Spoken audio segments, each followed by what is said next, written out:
Bab 10. Ketika sholat menjadi tempat pulang jiwa. Ketika seorang hamba sampai pada pemahaman bahwa sholat adalah dialog yang hidup, ia tidak lagi berdiri di hadapan Allah dengan rasa terpaksa. Sholat berubah menjadi tempat pulang yang dirindukan, bukan kewajiban yang ingin segera diselesaikan. Di titik ini, jiwa mulai mengenali keheningan sebagai sahabat, bukan kekosongan. Setiap berdiri dalam sholat terasa seperti kembali ke asal, meski hanya beberapa menit di tengah hiruk-pikuk dunia. Kesadaran ini melahirkan kerinduan yang halus namun kuat. Seorang hamba tidak lagi menunggu sholat karena takut dosa, tetapi karena ia membutuhkan pertemuan itu untuk menata kembali batinnya.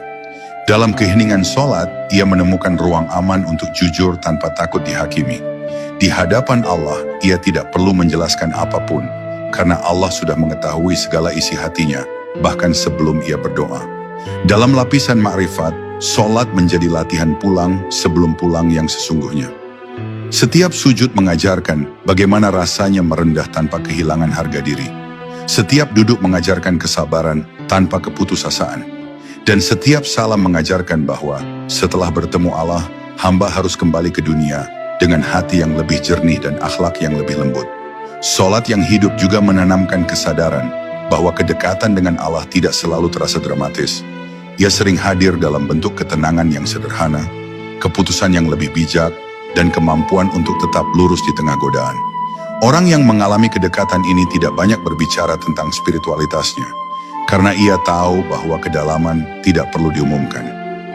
Ia cukup dijalani dengan penuh rasa syukur.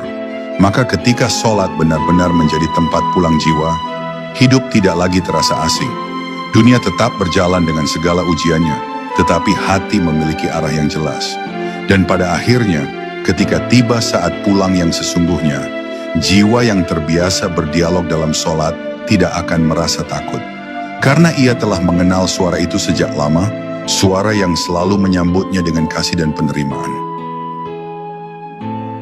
Jika selama ini sholatmu terasa berat, mungkin bukan karena engkau lemah, tetapi karena engkau belum benar-benar hadir.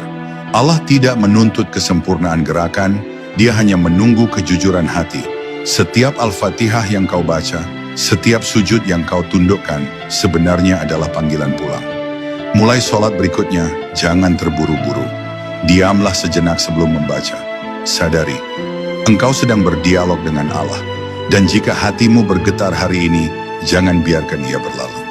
Biarkan sholat menjadi tempatmu kembali, tenang, jujur, dan apa adanya.